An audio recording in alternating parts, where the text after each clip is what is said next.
गांव की माताओं ने विचार करा कि आदि रमा को गांव में भी नहीं रहने देना, तो गांव के लोगों से बात कर कर आदि रमा को गांव से बाहर निकाल दिया। आदि रमा ने विचार करा कि मैं जाऊं कहां, ऐसे गांव में जाऊंगी जहां कम से कम मुझे जल चढ़ाने को तो मिल जाए। आदि रमा 9 दिन तक आसपास के गांव में घूमती रही कि कहीं शंकर जी का कोई मंदिर वाला गांव मिल जाए जहां पर रहकर मैं शिव की आराधना कर सकूं, शिव की साधना कर सकूं, शंकर की पूजन कर सकूं, शिव साधना कर सकूं, शिव की आराधना कर सकूं, शिव की पूजन कर सकूं। कुछ दूरी पर एक गांव था जिसमें भगवान शंकर का मंदिर था। आदि रमा ने उसी गांव में अपना डेरा डाल दिया। उसी गांव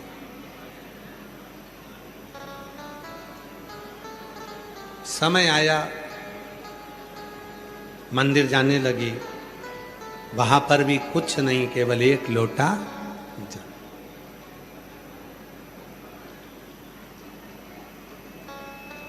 कोई जल्दी बनता है, कोई लेट बनता है, शिव जी को जल चढ़ाने वाला एक दिन सेठ जरूर बनता है, सेठ जरूर बनता है।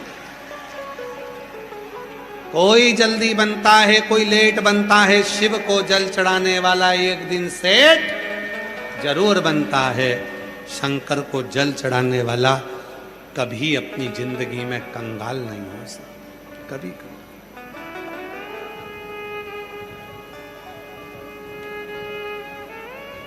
मेरा भोला भंडारी रे, मेरा भोला भंडारी रे, खाली झोली भर देगा। मेरा भोला भंडारी रे, खाली झोली भर देगा। अधिक मास पुरुषोत्तम मास में शिव पुराण की कथा सुन रहे हो आप सब। अपनी एक छोटी सी डायरी में लिख के रखना कि मैंने 5 रुपए का किसी को पानी पिलाया था। शिव महापुराण में आए हुए भक्त को 5 रुपए की टॉफी खिलाई थी या 10 रुपए का बिस्कुट का पूड़ा खिलाया था।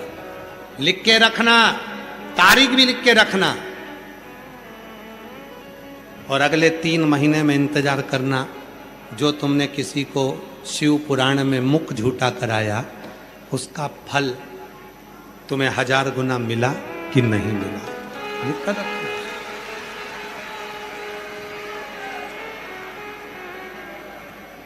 ये लाखों लाखों भक्त, ये लाखों लाखों भक्त ऐसे नहीं पहुंच जाते। माननीय दया शंकर जी के छोटे भाई श्री धर्मेंद्र सिंह जी कल बता रहे थे, आज सुबह जब प्रारंभ में हम कथा में आए तब बता रहे थे कि शिव भक्तों का सैलाब आया है।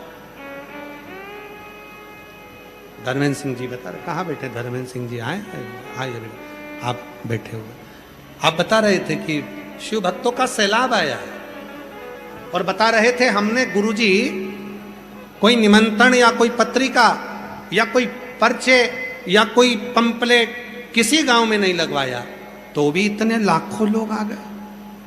महाराज, मैं धर्मेंद्र सिंह भैया जी को कहूंगा, भाई जी अगर वो देता नहीं तो यहां कोई आता नहीं। वो देता है 3 महीने में, इसलिए लोग पंडाल में बैठकर कथा को सुनने के लिए। सबको मालूम है कि जाएंगे, कथा सुनेंगे, बैठेंगे पंडाल में, बाबा की कथा का रसतत्व ग्रहण करेंगे, टीवी के सामने बैठकर मोबाइल पर शिव महापुराण की कथा को सुनेंगे। और अगर दिल से सुनी है, दिल से, सोफे पर सुन रहे हो, टीवी पर सुन रहे हो, मोबाइल पर सुन रहे हो, उसका भी एक नियम है।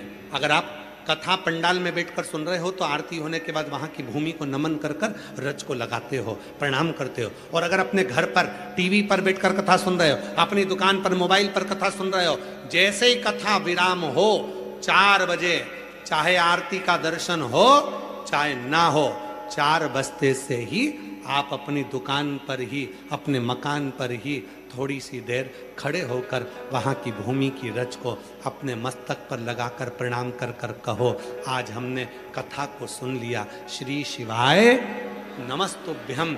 मेरा बाबा आपकी भी मनोकामना 3 महीने में पूर्ण जरूर करें। हृदय से उसको स्वीकार था। आदि रमा दूसरे गांव में पहुंच गई जहां शिव का मंदिर था, शंकर जी को जल चढ़ाती, कुछ नहीं, समय आया पूरे आसपास के क्षेत्र में अकाल पड़ गया, सब भूखे मरने लगे, सब त्राही त्राही होने लगी, हाहाकार मच गया, सारी दूर हाहाकार मच गया, भोजन नहीं है, अन्न नहीं है, पानी नहीं है, त्राही त्राही मच गई।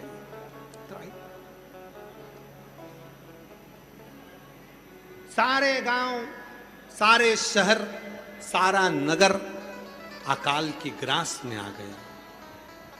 केवल एक नगर, एक गांव ऐसा बचा जिसमें आदि रमा रह रही थी। आदि रमा रोज मंदिर जाती थी, वहां अकाल नहीं पड़ा, वहां जल की कमी नहीं है। सारे गांव के लोग बेचैन हो गए। एक संत जिन गांव में अकाल पड़ा था उसी गांव में पहुंच गए।